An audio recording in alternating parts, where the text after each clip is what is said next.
Hi, I'm Steve Ferrell. Welcome to the 30-Day Meditation Challenge. If you're newer to this page, I'm going to suggest that you check the link in the description as a way to sign up for our newsletter so that you don't miss out on anything. Today's meditation technique is going to be one that I've sort of invented.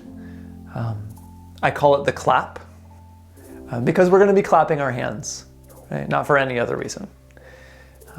And so the way that we'll set up this technique is like any other, by finding a comfortable position. My suggestion with this one is seated, however, that it might be a little bit more difficult to clap the hands in a lying position, that we might have to keep our arms a little bit more energetic. So again, the recommendation is to sit instead of lie down for this particular technique, but is it okay if you need to lie down? Absolutely, it's okay. Right? So finding that comfortable position, and knowing that it's also okay if in seated you need to lean against the wall for comfort.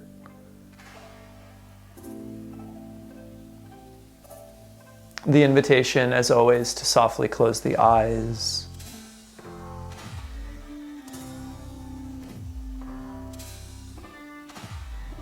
We'll take 2 breaths on purpose.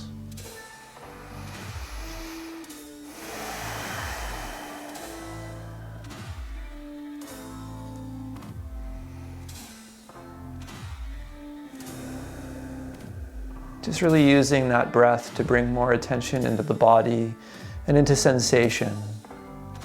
Right, maybe one more for good measure.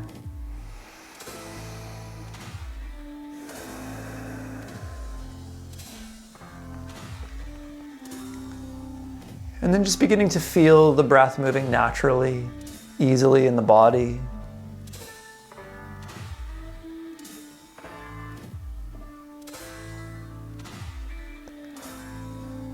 And we'll start to bring the hands out in front. The upper arms rested at your sides, the elbows at your sides. Again, the hands are out in front, separated from one another, so that the palms of the hands are facing towards one another, almost as though you're holding onto a beach ball.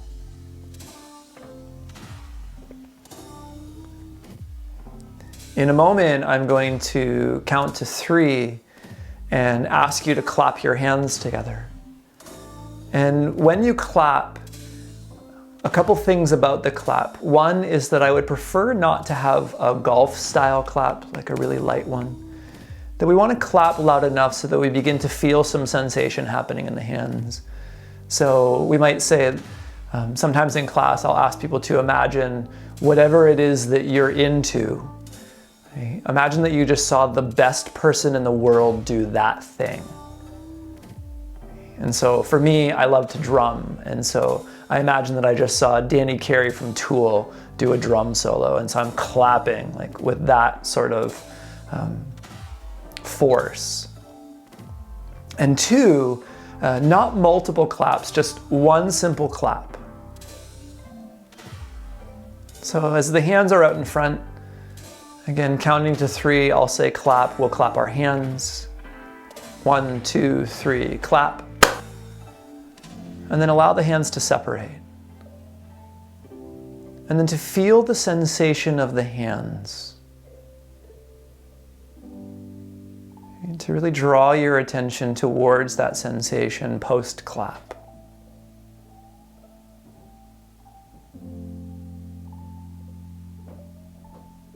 1, 2, 3, clap. Separate the hands. And then again, feel the hands.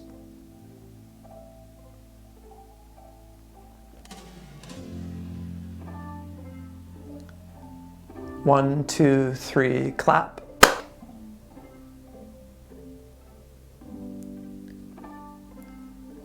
And as you feel for those sensations,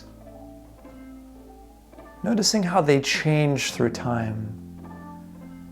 How the sensation of the hands, maybe a few seconds after the clap, is not the same as the hands directly after the clap.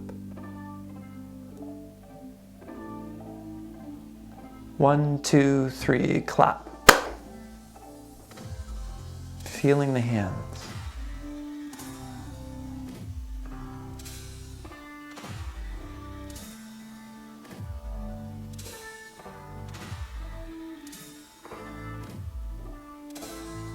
1, 2, 3, clap.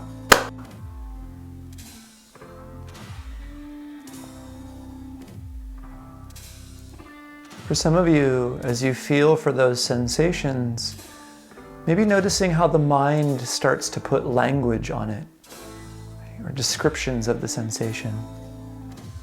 Things like tingling or hot. 1, 2, 3, clap.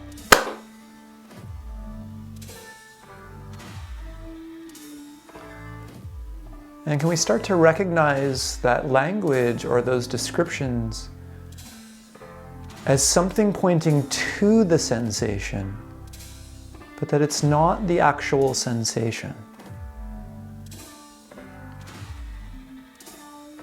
1, 2, 3, clap.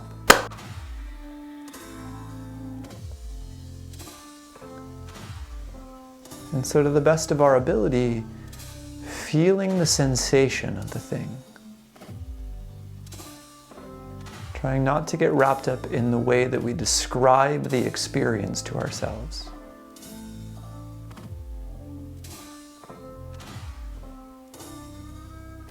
One, two, three, clap.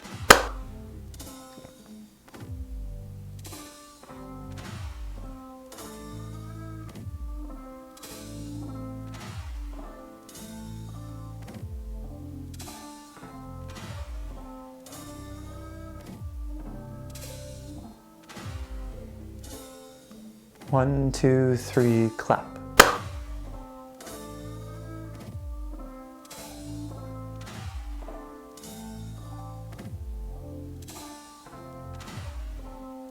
Some of you might begin to notice that instead of language, the mind wants to put an image of the hands.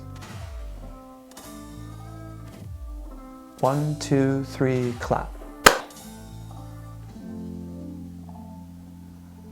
Just know that the image, although pointing to the sensation, is not the sensation.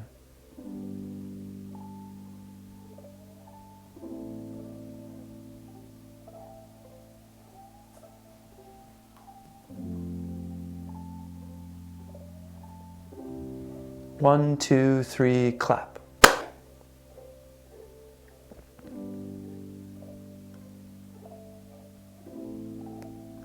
And it's not as though we're trying to push away the language or to push away the images. We're just doing our best to stay with the sensation in the foreground.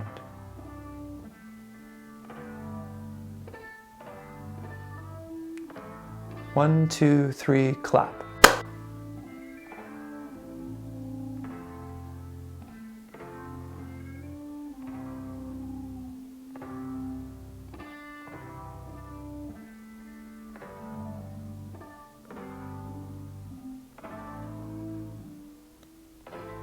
One, two, three, clap.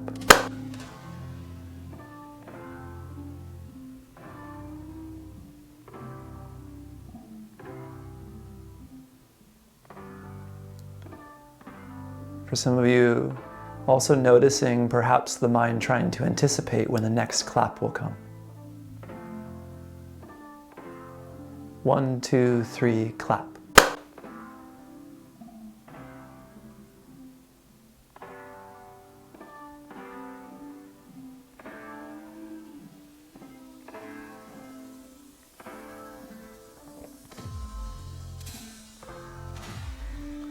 And then one more time. One, two, three, clap.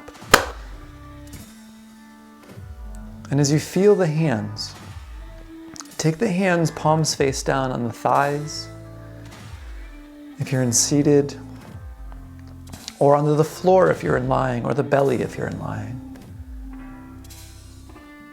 Feel how one sensation makes contact with another sensation.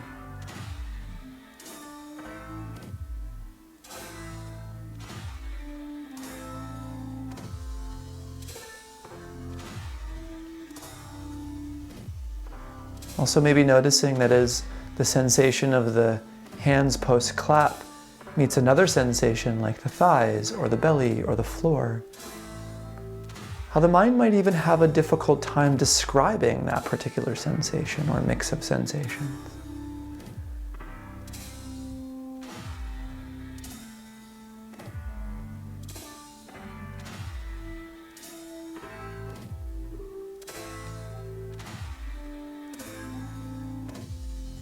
And take a breath in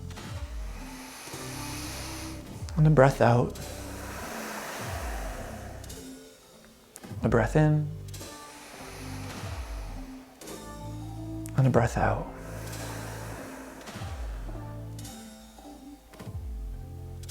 And taking any movement that seems necessary in time, opening the eyes, coming back into the space that you're in, feeling this body, noticing this moment.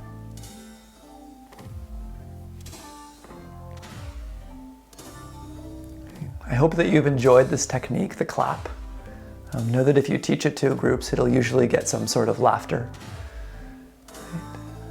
What I really love about this particular technique is not only is it a way to bring ourselves really actively back into the body, maybe not forcefully back into the body, but actively back into the body, right? That it does that. I almost hearken it to almost like those ideas of old Buddhist or Zen monks that would see the monks sitting and falling asleep in meditation practice, and then they would kind of whack them with a stick to wake them up again. Not that it would be that malicious, but same kind of idea. But then from a secondary perspective, also beginning to use this technique as a way to recognize how, as we have experiences, the mind tends to label or describe the experiences, and how the description, whether language-based or a visual basis, like the image of the hands, how those things are pointing toward the sensation or the experience, but that they're not really the experience. Right? That we can start to make a distinguishment between the two of what is the experience that I'm having, like the sensation of the hands post-clap, and what are the kind of things that the mind wants to layer on top of that, what kind of descriptors. I hope you enjoy this technique, the clap. We'll finish by hands at heart center, bowing head towards heart, and one bow.